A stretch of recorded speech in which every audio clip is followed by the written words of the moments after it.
i-drain natin yan, may time na, lalo na medyo malaki siya, so medyo hassle na dadalhin niyo siya dito every now and then para i-drain natin. So usually, ang ano natin para isahang ano na lang is surgical procedure. Incise, hihiwaan natin ito dito, tapos tatanggalin yung laman. Kasi yung pong ganyan po na kumaga lumobo yung tenga niya, is possible meron pong blood vessel or kumbaga ugat po na sumabog. So yung anong nangyari po is lumabas yung dugo doon. So naipon po doon siya sa tenga. So kaya po lumaki. So most likely yung laman po niyan is kung hindi man po dugo, pwede pong parang lana or fluids na naipon doon sa kanyang tenga. Okay? So ano po ba ang naging cause niyan? Usually po ang possible cause niyan, it could be problem sa loob ng tenga po. So, pwedeng parasitic infection kagaya ng ear mites, kung familiar kayo sa ear mites po, or bacterial or fungal infection po sa loob ng tenga. And kaya po, nagkaroon ng ganyan is kakakamot. So, kinakamot niya yung tenga niya hanggang sa meron siyang nahit na blood vessel or ugat, and yun po yung pumutot, kaya po, yun, lumabas yung dugo. Okay? So, ano po ang magiging consequence niyan? Given po na mag-undergo siya ng surgery and i-incise natin, kung makikita niyo po, medyo droopy na siya. Kasi po yung bigat, at the same time, kung sakali po matatanggal natin yung kanyang fluid sa loob, may tendency po kasi na mangyari is pwede pong mag-reaccumulate, meaning kumaga lumaki ulit, lalo na kung hindi natin malalagyan po ng kumaga enough na sutures, kasi kailangan natin ng walang maiiwan na space po. Kasi magiging parang hollow yan, or kumaga walang mas naman sa loob. siya. So, kung dapat po ang gagawin is sasama natin yung skin ng kanyang tenga para hindi na maulit. And minsan, ang nangyayari po, pwede yan mag-resolve on its own, meaning magiging okay siya, pero may tendency po na maging deformed na. Kumaga, pwede siyang magkaroon ng parang cauliflower-like na tenga. Hindi na siya katulad na nakataas. Pwede pong lumiit yan, tapos mag-crumple, kasi kumaga yung kanyang skin, liliit po kasi habang nawawala na yung fluid. Okay? So, yun yung mga usual consequences po kapag mga ganyan pong condition po.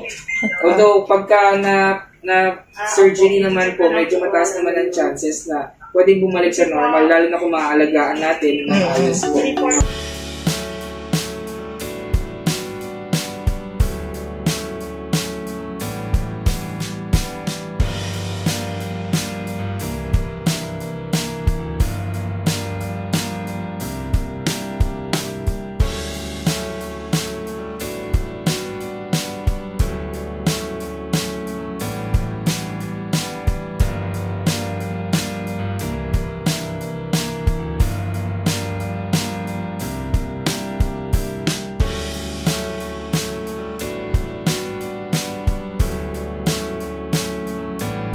Kanya pong tenga. So, yung pong mga parang footprint na yan, usually yan po yung fungi po. Yan. Tapos yung mga maliliit, yung mga dots, ito pong mga dots na yan, yung mga maliliit, yan is bacteria. Pero ang mas madami sa kanya is yung fungi. So, yun talaga yung kailangan nating bigyan ng gamot po.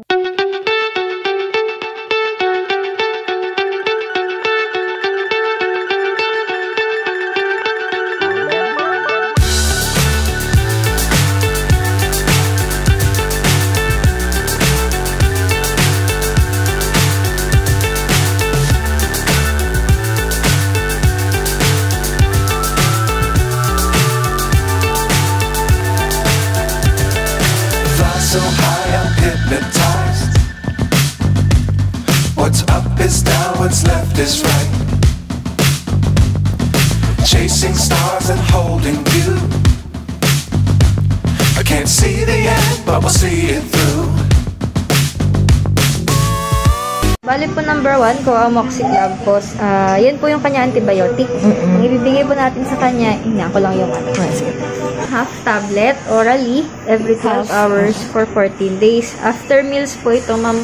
So, maganda po may laman ng tiyan niya kasi para po hindi mahapde pag binigyan po ng antibiotic. So, half tablet po. So, meron po tayong gagamitin na pill cutter para po ma-half yung tablet. Ito po yung tablet. Meron naman na po siyang guide kung saan po hahatiin. So, madali na lang po siyang makat. Kung meron po silang ma'am, ganito po, pill cutter. Para lalagay lang po yung tablet sa gitna, tapos kumakain po siya. O kung makabili po kayo sana. So yun po, half tablet po, twice a day po yun. Tubig. Wait lang po kuya. Yan po natin ang oras. Ito po ay bigay natin around 7 p.m. Mga ganyang oras po ba kayo nagpapakain? Sige po, ayan, adjust ka na lang po. O pwede na po 8. Kung mga 8 po sila nangyibigay. Tapos po yung next po niya na gamot, Meloxicam, pain reliever po ito. So bibigyan po natin siya ng 1.4 ml orally every 24 hours. So once a day lang po siya, ma'am. 1 hour apart po.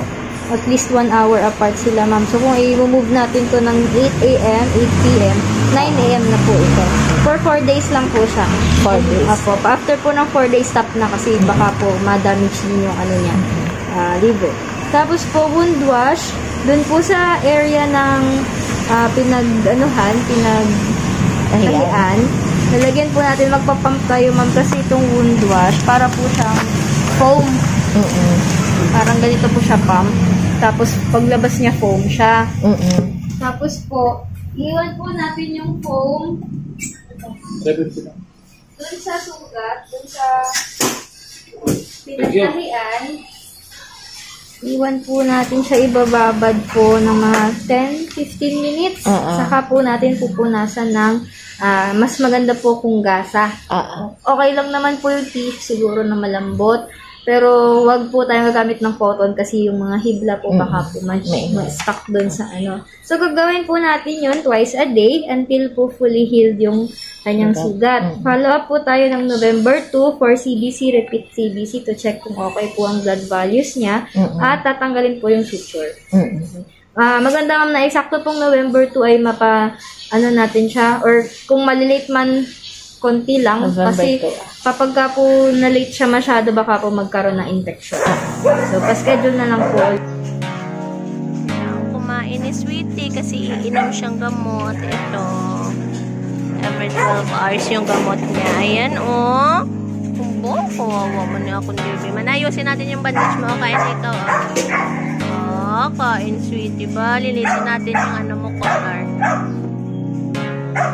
So, half lang yung bibigay natin kasi 2 times a day siya for 40 days. So, half lang siya.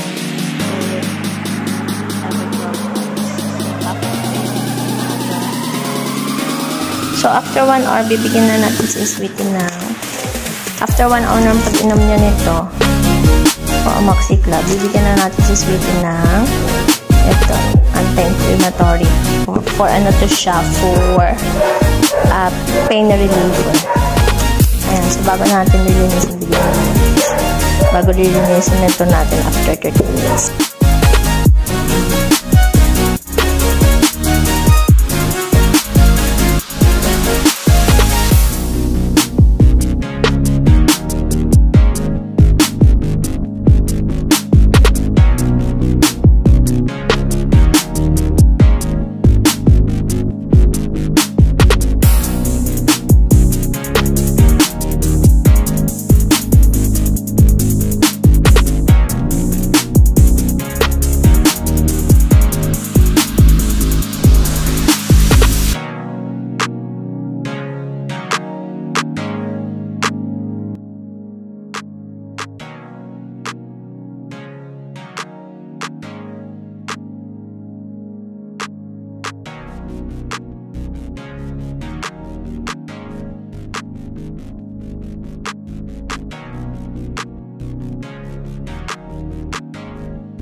Sugat ni Sweetie ko, ayan, tatanggalin na siya sa November 2. Ayan, pero mataba pa si Sweetie kasi ang lakas ng kumain ang bebe na yan.